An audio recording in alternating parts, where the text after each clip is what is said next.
નમસ્કાર ખેડૂત મિત્રો, આજે આપણે એક ભીંડાના ખેતરમાં ઊભા છીએ। તમે કદાચ ખેતર જોઈને વિચારતા હશો કે આ ભીંડાનું ખેતર જેવું કંઈ લાગતું નથી એમ, પણ એકચ્યુઅલી ભીંડાનું ખેતર જ છે। આ તમે જોઈ શકો છો, ભીંડા જ છે।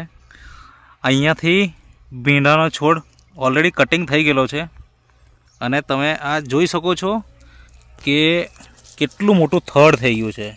મતલબ ભીંડાનો છોડ નહીં કહી શકાય, ભીંડાનું ઝાડ થઈ ગયેલું એવું કહી શકાય, બરાબર। આ તમે જોઈ શકો છો, આ નીચેથી અને અહીંયાથી કટ થયેલા છે, બરાબર। એવી રીતના અહીંયા દરેક જગ્યાએ તમને આ ટાઈપના જ છોડ જોવાના મળશે। તો આપણે આ ખેડૂત મિત્રનો પરિચય લઈએ। સૌથી પહેલાં તો શું નામ છે તમારું? નામ પ્રશાંત પટેલ અને ગામ? ગામ ઉનાઈ ચરવી પટેલ ફળિયું। હા, અને આ જે ભીંડાની ખેતી છે એ કેટલા સમયથી તમે કરો છો? તો કેવું છે કે આ પ્રોડક્ટ પોતે કેવું કે લોકોને સજેસ્ટ કરું છું, એના આધારે ખેતીમાં કેવું કે પોતે ટ્રાયલ લઉં છું એમ। અચ્છા, મતલબ તમે ભીંડાની એકચ્યુઅલી ખેતી કરતા પહેલાં કે નહીં કરતા? હા, મેં કરતો હતો। એ કેટલા સમયથી કરો? છેલ્લા 5 વર્ષથી કરું છું। 5 વર્ષથી, ઓકે। અને તમે મતલબ આપણે જે આ ખેતરમાં ઊભા છીએ, આ ખેતર તમારું છે, બરાબર? અને તમે હાલમાં નેટસપમાં પણ કામ કરો છો, બરાબર? તમારા શર્ટ ઉપર આ સિમ્બોલ નેટસપનું છે જ, એટલે ઘણા બધા ખેડૂત મિત્રોને થશે કે ભાઈ આવો ખેડૂત થોડો હોય એમ, પણ એકચ્યુઅલી નેટસપમાં કામ કરે છે। અને જે નેટસપ કંપનીની જે એગ્રીકલ્ચરની પ્રોડક્ટ છે, બાયોફિટ, જેમાં સ્ટીમબ્રીજ છે, રેપઅપ છે, પછી એન્ટીવાયરલ છે, બાયો 99 છે, અને આ વામ છે, બરાબર? આ બધી પ્રોડક્ટ તમે આની અંદર વાપરી તો એનપીકેનું પણ અને સેટનું 2 વખત ડ્રિન્ચિંગ પણ આપેલું છે। મતલબ કે બધી જ પ્રોડક્ટ તમે વાપરી છે એવું કહી શકાય, બરાબર ને? તો તમારો આ ખેતર બનાવવા પાછળનો શું હેતુ હતો? મારો તો બનાવવા પાછળ નહીં જ હેતુ કે દર વર્ષે મેં ભીંડા બનાવું છું, અલગ અલગ પાક। મતલબ મેં શાના માટે તો કે હું પોતે કરું તો લોકોને સજેસ્ટ કરીશું કે સમસ્યા એકચ્યુઅલમાં શું આવે છે ભીંડાની અંદર, મરચાંની અંદર, તો એના માટે જ મેં પાક બનાવું છું કે એના આધારે મેં લોકોને સજેસ્ટ કરી શકું કે તમે પણ આ રીતે ખેતી કરો એમ, બરાબર છે? આજે પણ માનો કે કોઈ ખેડૂતો જોવા હોય તો આજે પણ આવી શકે, બરાબર છે? ખેતરની વાત કરું તો કે રોપાણનો ટાઈમ ચાલુ વર્ષે ઓગસ્ટમાં નું રોપાણ થયેલું। ઓગસ્ટમાં? ઓકે। અત્યારે ચાલે ફેબ્રુઆરી, એટલે August, September, October, November, December, January, February, 6 મહિના થઈ ગયા અને આ 7મો મહિનો ચાલે, બરાબર ને? તો 7 મહિના જૂનું ખેતર છે। તો એકચ્યુઅલી આજે આપણે બધા છોડ જોયા અને એમાં જે થડ છે એટલા મોટા મોટા, બરાબર? આમાં પણ પહેલાથી જ ફૂટ હતી, આ બધી ફૂટ છે, બરાબર છે?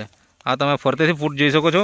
એકચ્યુઅલી છોડ એક જ છે, એવું નથી કે 2-3 છોડ છે। આ તમે જુઓ, છોડ એક જ છે, પણ એની ફૂટ તમે જુઓ, બરાબર?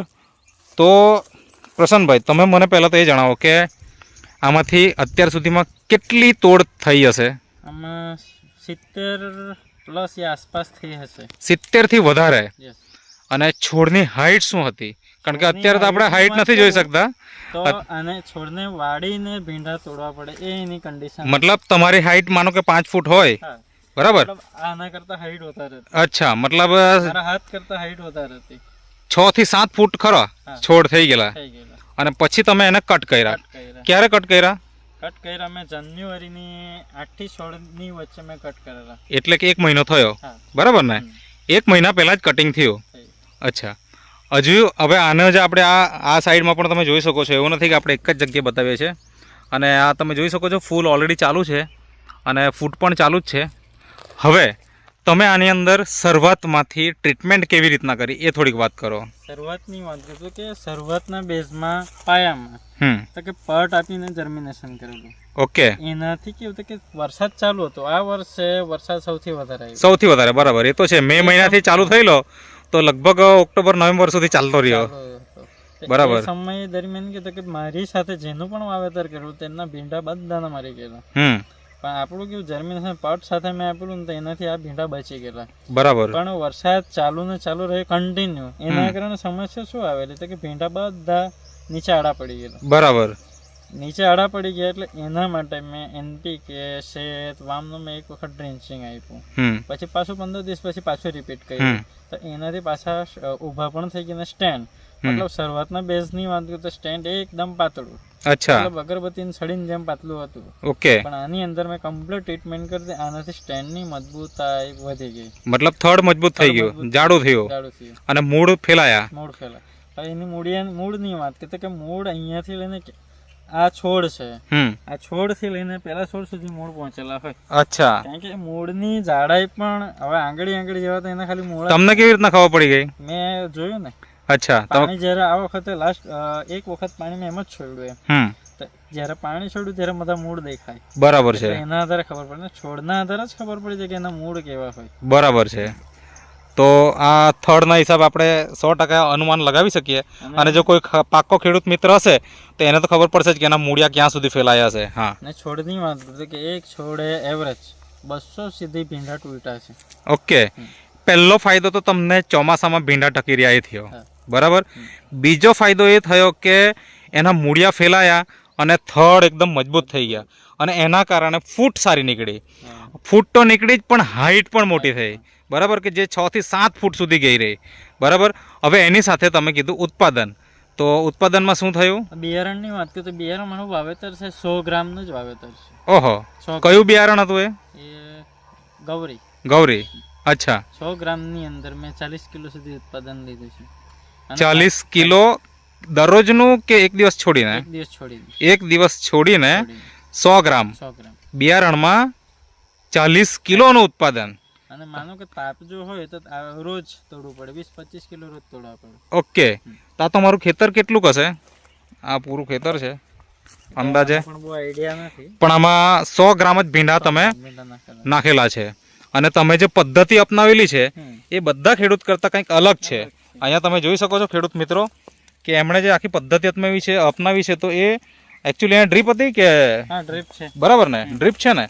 અને એક બીજ અહીંયા તમે જોઈ શકો છો તો લગભગ 1 ફૂટના અંતરે, અહીંયા 1 ફૂટના અંતરે એમણે આ રોપેલું છે. અને એ હિસાબે એ લોકોએ મતલબ પહેલાંથી જ વિચારેલું હતું કે ભીંડાના છોડ જ એવા એના મતલબ ફૂટ નીકળવાની છે કે આ છોડ મતલબ જેટલા દૂર રોપશું એટલો એનો ગ્રોથ થશે. બરાબર ને? એના હિસાબે તમે આની વચ્ચે મતલબ બે છોડ વચ્ચે તમે 1 ફૂટનો તફાવત રાખ્યો. અને આ જે મતલબ લાઈન છે એના વચ્ચેની જગ્યા કેટલી હશે અંદાજે? 4 ફૂટ. 4 ફૂટ. બરાબર છે. કારણ કે કેવું હતું કે જ્યારે મેં વાવેતર કર્યું ત્યાર પછી આની અંદર કેવું હતું કે પાંદના જેટલા બધા ફેલાયેલા, તેના પણ મારા પર ફોટો છે કે આખો એક છોડ જ મતલબમાં અંદર આખો કવર કરી લે કે માણસ એક જ માણસ ફરી શકે. બરાબર.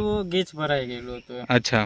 ને વાત કરું કે સ્ટીમરીતનો રેગ્યુલર ઉપયોગ દર વીકની અંદર ઉપયોગથી અમે ફોટા પણ લીધા કે જેની અંદર ઉપર મતલબમાં ભીંડામાં ટોચકી ઉપર કોઈ દિવસ ફૂટ નથી આવતી, પણ આના ઉપયોગથી ટોચકી ઉપર પણ ફૂટ આવે છે. ઓહો. મતલબ કે એક વસ્તુ તો છે કે ઉત્પાદન જબરજસ્ત થયું. તો કેવું ભીંડાના હિસાબે કેટલું જેવું, મતલબ એક ભીંડા ઉપર કેટલા ભીંડા લાગ્યા હશે અંદાજે? એક ભીંડાના છોડ ઉપર વાત કરીએ કે 200 સુધી ભીંડા લાગ્યા છે. 200 સુધી? અને આમ નોર્મલી કેટલાક લાગે એમ જોવા જાય તો? એવરેજ ખેડૂતોની વાત કરીએ તો એવરેજ ખેડૂતને 15 ભીંડા કે 20 ભીંડા. બરાબર. એનું ચેપ્ટર ક્લોઝ જ થઈ જાય. બરાબર છે. આમાં કેવું છે તો પહેલેથી ફૂટ પણ હતી જ ને તેમાં પાછી અત્યારે નવી ફૂટ નીકળવાની ચાલુ છે. બરાબર છે. એના કારણથી ખેતર લોંગ ટાઈમ સુધી ચાલે. હવે અત્યાર સુધી તમે કીધું કેટલી તોડ તોડી? 70. અને આ જ્યારે હજી ભીંડા પાછા હવે સ્ટાર્ટ થશે, હજી કેટલી તોડ તૂટશે એવું લાગે તમને? અને ક્યાં સુધી ચાલશે? જો ટ્રીટમેન્ટ રહેશે આની અંદર આ બાયોફિટની, સમય પર ટ્રીટમેન્ટ કરે ને તો કદાચ ચોમાસું પણ આવી જાય. ઓકે. એટલે કે ઓલરેડી 6 મહિના તો ચાલ્યા જ છે, પણ બીજા હજી 3-4 મહિના ચાલશે. બરાબર છે. તો આ જીવતું ને જાગતું ઉદાહરણ છે. કોઈને પણ મનમાં પ્રશ્ન જાગે તો એમનો તમે સંપર્ક કરો અને એમના ખેતરના વિઝિટ માટે પણ આવી શકો છો. એવું જરૂરી નથી કે આ વિડીયો જોઈને તમે મતલબ વિશ્વાસ કરી જ લો, પણ વિશ્વાસ એટલા માટે થશે કે કારણ કે ખેતરમાં હજી પણ આ ભીંડા ચાલુ છે, એવું નથી કે પૂરા થઈ ગયા છે. ક્વોલિટીની વાત કરીએ તો કે જે રોપણ નવું કરેલું હોય એની ક્વોલિટી આવે ને, હજુ પણ એની શાઇનિંગ એવી નહીં આવી છે. બરાબર છે. મતલબ વાત કરીએ તો એની શાઇનિંગ, બરાબર, શાઇનિંગ બરકરાર રહી. એનું કારણ તો કે સ્ટીમ રીચ. અને બીજી વાત કરીએ તો કે આ તમે ભીંડાની ક્વોલિટી જોઈ શકો છો. આ A1 ક્વોલિટી કહેવાય ને? હા. બરાબર. અને વાત કરીએ ફુલ્લી, ને આ વર્ષે સમસ્યા સૌથી વધારે ફુલ્લીની સમસ્યા છે. બરાબર છે. તો કે આ પ્રોડક્ટનો રેગ્યુલર રેપઅપ રેપઅપની વાત કરીએ કે રેપઅપથી અત્યારના વાત કરીએ કે અત્યારના સમયમાં સૌથી બધા જ ખેડૂતોનું ફુલ્લીનું પ્રમાણ સૌથી વધારે છે. તો કે આ પ્રોડક્ટનો રેગ્યુલર ઉપયોગ હોય તો ફુલ્લીનું પ્રમાણ એકદમ નાકે બરાબર જ હોય. બરાબર એટલું હોય તો ફુલ્લીનું કદાચ આનાથી 5-10% આપણને જોવા મળે. બરાબર એટલું જોવા મળતું નથી. મતલબ એક વસ્તુ તો આપણે અહીંયા નક્કી કરી શકાય કે જો બાયોફિટનો રેગ્યુલર ઉપયોગ કરીએ તો ઘણા બધા ફાયદા ખેડૂત મિત્રને થાય અને ક્વોલિટી તો સારી જ હોય, એમાં તો કોઈ પ્રશ્ન નથી. કારણ કે તમે જોઈ શકો છો કે ભીંડાના છોડની હાલત, મતલબ આ તમે ભીંડાના છોડની હાલત તમે જુઓ અને તમારા આપણા હાથમાં તોડ્યા ભીંડા બતાવો તો આ ક્વોલિટી તમે જોઈ શકો છો કે કેટલી જોરદાર ક્વોલિટી છે. આટલા મતલબ ઓલરેડી 6 મહિના થઈ ગયા છે અને ભીંડા તો હજી ચાલે જ છે. તો વાત માટે પણ અમે બહારથી કેમિકલનો છેલ્લા 2 મહિનાથી કોઈ ઉપયોગ નથી કરતો. આમ કેટલા દિવસ ઉપયોગ કરતા કોઈ કેમિકલનો? કેમિકલની વાત કરીએ તો આપણે એક દિવસ છોડીને સ્પ્રે કરવા જ પડે. હા. હવે એન્ટીવાયરલની વાત કરીએ તો આપણે એન્ટીવાયરલનો જો રેગ્યુલર ઉપયોગ હોય ને તો એક વીકની અંદર એક જ વખત છંટકાવ કરવો પડે. બરાબર છે. મતલબ કે ક્યારેક જરૂર પડે એમ. ક્યારેક જ જરૂર પડે. બરાબર. અને એમાં પાયામાં ખાતર શું નાખેલું? પાયાની વાત કરીએ કે સિસ્ટમેટિક ખાતરનો મેં ઉપયોગ કરેલો. મતલબમાં ખેતીને લઈને વાત કરીએ કે ટોટલી એટલે એક સાથે તમે રાસાયણિક ખાતર આપી દીધું એવું નથી? આની અંદર વાત કરું તો કે રાસાયણિકની અત્યાર સુધીમાં ઓનલી એક જ બેગ ગઈ છે. એક જ બેગ? મતલબ આ તમે ખેડૂત મિત્રો ખેતર જો ત્યાં સુધી દેખાય છે, આ અહીંયા સુધીનું ખેતર છે. આ ભીંડાના છોડ પણ તમે જોઈ શકો છો કેટલા ઊંચા થઈ ગયા છે આ સાઈડમાં, અને આ અહીંયા સુધીનું ખેતર છે. મતલબ આ પૂરું ખેતર છે અને એમાં ઊંચા છોડ એ નથી, એ ઊંચા મતલબ ફૂટ જ છે. બરાબર, છોડ નથી, ફૂટ છે. ચાલો ને બતાવો ને થોડું, એટલે થોડા ખેડૂતને પણ ખ્યાલ આવે કે ભાઈ અહીંયા છોડ પટલા પટલા કેમ દેખાય એમ. તો એકચ્યુઅલી આ છોડ નથી, આ જોઈ શકો છો એકચ્યુઅલી છોડ તો આ છે. બરાબર ને? હા, કટિંગ થયેલો છે અને આ તો ફૂટ છે. તો ફૂટ અહીંયા સુધી આવી ગઈ. આગળ થોડું બતાવો ને. એટલે એવું નથી કે એક જ છોડ, બધી જગ્યાએ એવી રીતના જ છે. આ પણ ફૂટ જ છે. હા જો, આ પણ ફૂટ જ છે. મતલબ મેઇન થડ અહીંયા છે અને આ એની ફૂટ છે. આ બાજુમાં પણ એ જ રીતે છે. આ બાજુમાં પણ અહીંયા પણ તમે જોઈ શકો, અહીંયા જોઈ શકો, પણ આ જ રીતે છે. મતલબ અહીંયા જો, અહીંયા આવો ને, આ તમે જોઈ શકો છો. મતલબ આ રીતે જ બધે ફૂટ આવેલી છે. પરફેક્ટ. જો અહીંયા હા જો, એવું નથી કે આમાં પાછી નવી નવી ફૂટો નીકળવાની ચાલુ છે. હા તો છે જ. આ થડ જોવો તમે, આ નવી નવી ફૂટ ચાલુ નીકળવાની. આ તમે થડ જોવો અને એની ફૂટ જોવો. ઘણું હોય તો તે પણ તમે એની અંદર આગળ ગણી શકો.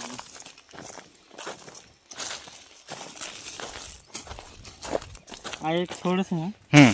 હવે આ આટલો હાઈટ વાળો છે. તમે નજીક આવો ને, ઊભા રહો ને, હાથ ઊંચો કરો ને. મતલબ આ તમે જોઈ શકો છો, આપણે 6 ફૂટની વાત કરી તો એક્ઝેક્ટ 6 થી 7 ફૂટ. પેલા જે સ્ટેન્ડ હતા એના કરતા થોડું આ નોર્મલ છે. હા બરાબર. આ છેડા પર છે ખેતર. હા, અહીંયા તમે જોઈ શકો છો આ પાડને નજીકમાં છે. ઓકે. તે છતાં પણ આટલી ફૂટ છે અને આટલું જાડું થડ થઈ ગયું. અચ્છા. આની અંદર ગણતરી કરવા છે ને તો મેં 120 સુધી મેં ગણ્યા છે ભીંડા. અચ્છા. અંદર 120 સુધી ભીંડા તૂટી ગયા છે. 120 સુધી ભીંડા તૂટી ગયા. એવું પણ નથી કે પેર, હવે બધાની વાત કરીએ કે બધામાં પેર કેવી આવે તો કેક વેત ઉપર આવે. બરાબર. એવું નથી, પેર પણ ટૂંકી પેરો આવે. તો આ પણ એક ફાયદો થઈ ગયો ને કે સીધા ભીંડા વધી ગયા એવું બી નથી. એમ લાગ આવતો ગયો અને પેર પણ સાઈઝ નાની નાની છે, નજીક છે, જેથી ખેડૂતોને ફાયદો થાય. ઓકે પ્રશાંતભાઈ, હવે મને એ જણાવો કે ઘણા બધા ખેડૂત મિત્રો આ વિડીયો જોશે અને તમે 6 મહિના ચલાવ્યા અને હજી તમારી વાત એવી છે કે 3 થી 4 મહિના બીજા ચલાવવા છે. બરાબર. તો ઉત્પાદન તો સારું મેળવ્યું જ છે અને જમીન જે છે એનો બરાબર તમે ઉપયોગ કર્યો છે. તો જે વર્ષોથી જે ખેતી કરતા આવેલા ખેડૂતો અને આજે જે તમે જે નવી રીત અપનાવી છે એમાં ઘણો બધો તફાવત જોવાનો મળે છે. તો જો આવી રીતના કોઈ ખેડૂત મિત્ર તમારી સાથે સંપર્ક કરીને ખેતી કરવા માંગતા હોય તો તમારો કોન્ટેક્ટ કરી શકે. એના માટે તમારો કોન્ટેક્ટ નંબર આપો. મારો મોબાઈલ નંબર છે 87 58 66 66 90 90 10. ઓકે. તો તમારી કોઈ એડવાઇસ લેવા માંગતો હોય તો તમને કોન્ટેક્ટ કરી શકે અને એના હિસાબે તમે એમને માહિતી આપશો પ્રોપર, કે જેથી એ લોકો પણ, કારણ કે ખેડૂતોનો આજે પ્રશ્ન કેવો છે કે ભીંડા રોપીએ છીએ પણ શું કહેવાય અહીંયાથી ચાલુ થાય અને હા ચાલુ થાય અને હજુ આટલા નહીં થાય એટલે તો પૂરા થઈ જાય બરાબર. તો એવા ખેડૂત મિત્રો તમારો જરૂર સંપર્ક કરશે અને લાંબા સમય સુધી ભીંડા કેવી રીતે ચલાવવા એની માહિતી તમારી પાસેથી લેશે. તો એવી ઉમ્મીદ રાખીએ કે તમે પ્રોપર માહિતી આપશો અને બીજા ખેડૂતોને પણ આવી રીતના ઉત્પાદન મેળવી આપશો. તો તમારું આ જે ગામ છે, આ જે ખેતર છે, કયો એરિયો કહેવાય? ચરવી પટેલ ફળિયું. ચરવી પટેલ ફળિયું એટલે વાંસદા તાલુકો, નવસારી જિલ્લો. ઓકે પ્રશાંતભાઈ, તો તમે જે ઇન્ટરવ્યૂ આપ્યો તે બદલ તમારો ખૂબ ખૂબ આભાર.